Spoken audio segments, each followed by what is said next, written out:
Selamat sore, perkenalkan nama saya Natalia Scholastica Delima. Pada kesempatan ini, saya akan bahas tentang implikasi corona terhadap kehidupan sosial keagamaan. Fenomena wabah virus corona atau COVID-19 yang muncul di awal tahun 2020 ini semakin lama, semakin membuat kekhawatiran di seluruh dunia. Bagaimana tidak, virus yang muncul pertama kali di kota Wuhan, Cina ini telah memakan korban lebih dari 2.600 nyawa dan menginfeksi sekitar 80 juta jiwa bahkan lebih.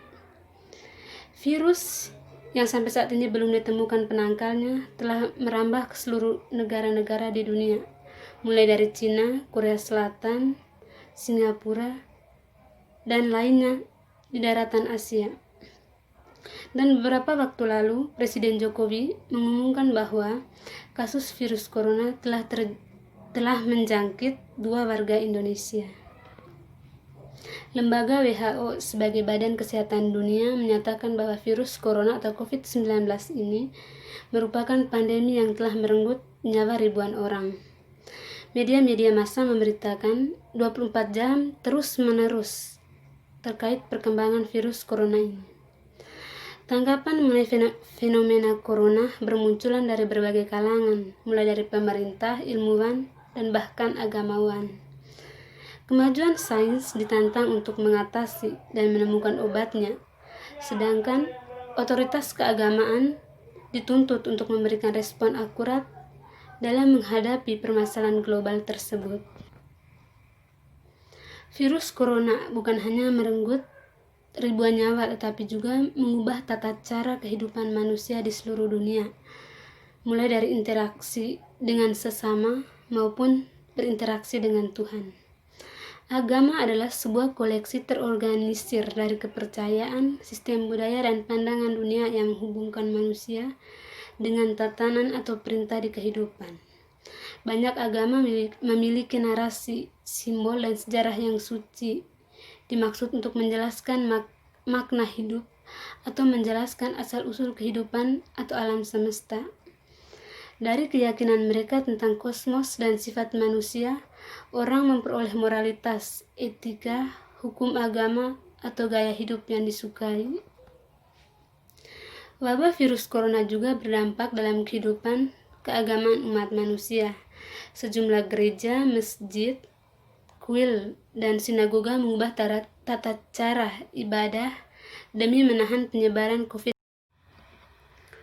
Sejumlah pengurus gereja menganjurkan umatnya untuk beribadah dari rumah. Sebagai gantinya, umat Katolik bisa mengikuti ibadah secara online dari rumah sebagai bentuk pencegahan penyelenggaraan adanya perkumpulan massa seperti yang dianjurkan oleh pemerintah. Perkembangan pandemi global ini bisa dilihat dari situs Worldmeter. Situasi ini semakin membuat kepanikan di setiap negara.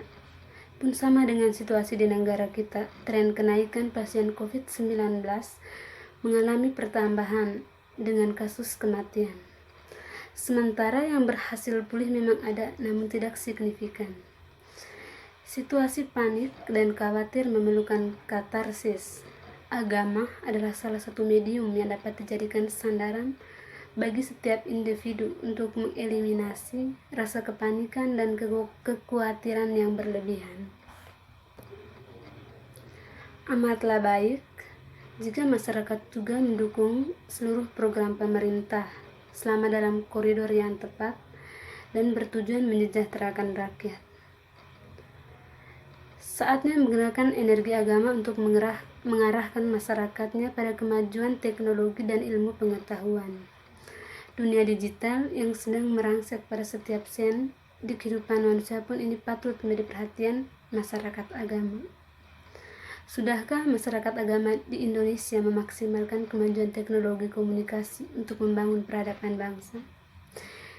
Ini menjadi pekerjaan rumah bersama di tengah pandemi COVID-19. Setiap hari data pasien COVID-19 ini terus bertambah. Ada yang sembuh, ada yang masih dalam perawatan, dan ada juga yang meninggal. Kita bisa menyaksikan setiap perkembangan ini di media digital. Disinilah peran agama dapat dimaksimalkan. Caranya adalah mengimbau penganutnya masing-masing agar taat pada ilmu kesehatan, ahli keamanan publik, maupun pada otoritas yang berwenang menjaga keamanan, kenyamanan, dan keselamatan warganya. Para kiai, pastor, pendeta, biksu, sesepuh, alim ulama memiliki andil yang sangat besar untuk mendidik dan memberikan teladan bagaimana menjadi warga negara yang taat hukum demi kesejahteraan bersama. Melindungi satu nyawa itu seperti menyelamatkan seluruh kehidupan manusia. Hal ini tidak didapatkan secara tiba-tiba jika model beragamanya tidak dicontohkan oleh para petinggi agamanya. Beragama yang melek dunia digital, melek ilmu kesehatan, khususnya dalam masa pandemi COVID-19 ini, sangat diperlukan saat ini dan di masa mendatang, manakala tantangan makin banyak dan makin luas. Ormas keagamaan dan pendidikan publik sekitar seminggu yang lalu, PP Muhammadiyah dan Nahdlatul Ulama menyerukan jemaahnya untuk melakukan aktivitas pengajian salat Jumat dengan diganti salat zuhur di rumahnya masing-masing. Infrastruktur dan suprastruktur adalah konsep yang digunakan oleh Marx dengan Marxisme untuk membedakan dasar-dasar perubahan tatanan sosial yang penting. Dalam pengertian Karl Marx bahwa superstruktur berarti semua produksi yang bersifat non-materi yang berasal dari ide masyarakat, antara lain lembaga-lembaga, politik, hukum, atau undang-undang, serta agama. Korelasi antara infrastruktur sebagai sebab yang mengatur kegiatan produksi, sedangkan peran suprastruktur seperti lembaga-lembaga, hukum, agama, pikiran, filsafat, moralitas itu yang menjadi akibat dari kegiatan produksi.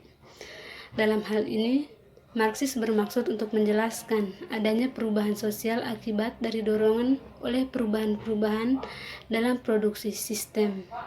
Sebaliknya, pada struktur yang akan tetap menjaga sistem produksi. Marx juga mengatakan bahwa agama adalah opium bagi masyarakat. Ini jelas tidak hanya menjadi pegangan kaum Marxianis di satu sisi, tetapi selalu menjadi sasaran tambak para agamawan. Marx disebut sebagai anti-agama dengan tesisnya ini. Roger Garaudi adalah orang yang menentang pendapat Marx tersebut. Sebagai anak dari seorang ateis dan aktivis militan Partai Komunis, Garaudi pastinya tahu betul apa yang dimaksud dengan pernyataan ini. Garaudi memahami kritik Marx terhadap agama dan statementnya itu. Garaudi seperti ingin mengatakan bahwa bila agama dipahami dengan keliru, maka dia akan menjadi candu bagi masyarakat. Karenanya setelah mengkritik pandangan Marx tentang agama, Garaudi lalu mengiyakan pandangan Marx di atas, namun dengan beberapa syarat tertentu. Menurut Garaudi, agama akan menjadi candu bila terjadi 3 kondisi.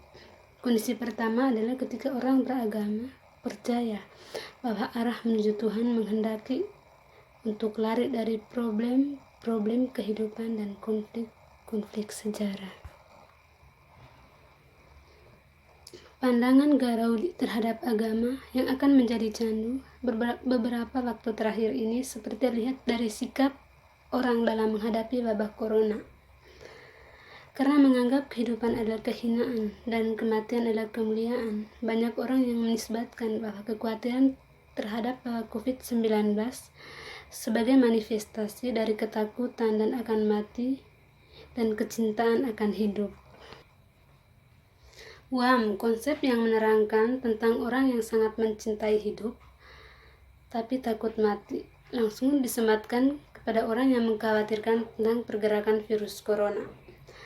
Kekhawatiran terhadap virus corona tidak dilihat sebagai upaya manusia untuk mempertahankan hidup yang indah dan anugerah Tuhan, namun dituding sebagai kekerdilan sikap di hadapan Tuhan. Mungkin yang paling kentara dari penerapan agama sebagai candu adalah ketika orang mengintrodusir istilah agama dalam menghadapi virus corona, seperti meminta orang untuk berdoa dalam menghadapi corona, mengatakan bahwa corona tidak bisa masuk ke Indonesia karena Indonesia itu rajin berdoa.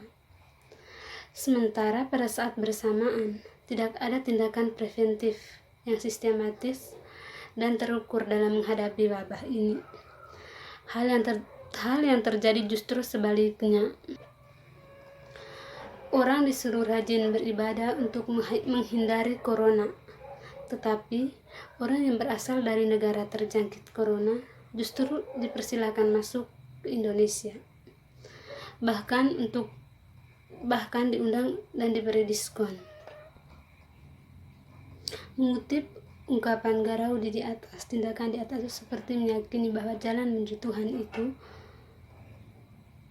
terjadi dengan cara menghindari problem-problem historis atau real. Karena corona tidak cukup dihadapi dengan doa, tapi juga harus dilengkapi dengan tindakan dan pencegahan yang terukur, terencana, dan sinergis. Namun sebetulnya yang agak mengkhawatirkan adalah ketika term-term agama itu dimunculkan untuk menyembunyikan dan membela kegagapan. Namun sebetulnya yang agak mengkhawatirkan adalah ketika term-term agama itu dimunculkan untuk menyembunyikan dan membela kegagapan pemimpinnya dalam menghadapi kondisi kritis seperti sekarang. Karenanya jangan-jangan yang kita hadapi sekarang bukan hanya orang yang sudah menjadikan agama sebagai candu, tapi idola mereka sebagai candu. Sekian dari saya ucapkan terima kasih.